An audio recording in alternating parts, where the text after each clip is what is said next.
Multan GS Ayub नुमाइंदा खसूसी फ़ख्र news. Traffic हादसे में एक ही ख़ानदान के 14 अफराद की नमाज जनाजा में हज़ारों अफराद की शिरकत। मुल्तान इंतज़ामिया की अदम मौजूदगी ने बेहिसी की मिसाल कायम कर दी।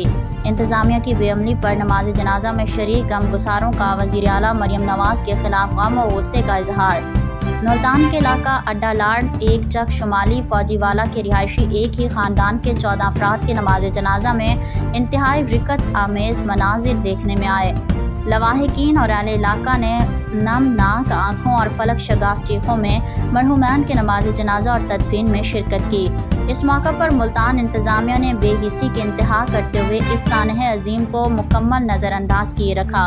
किसी भी इंतज़ामी ओहदेदार या उसके नुमाइंदे की अदम शिरकत पर सोगवारान अपने गम और गुस्से का इजहार करते हुए वज़ीर आला को कोसते रहे। मरहूमैन और कुरैशी बरादरी की नुमाइंदगी करते हुए गुलफाम कुरैशी ने मीडिया को बताया कि 14 अफराद की अलमनाक मौत पर जहां हर दिल रंजीदा है और हर आंख अश्कबार है, ऐसे में तमाम मरहूमैन की तजहीज़ व तकफीन के तमाम अखराजात हमने खुद बर्दाश्त किए हैं। हुकूमत और मुल्तान इंतज़ामिया से किसी मदद की उम्मीद दरकिनार किसी ने लवाहिकीन से हमदर्दी के दो बोल नहीं कहे। मरहूमैन को मकामी कब्रिस्तान में सपुर्दे खाक कर दिया गया।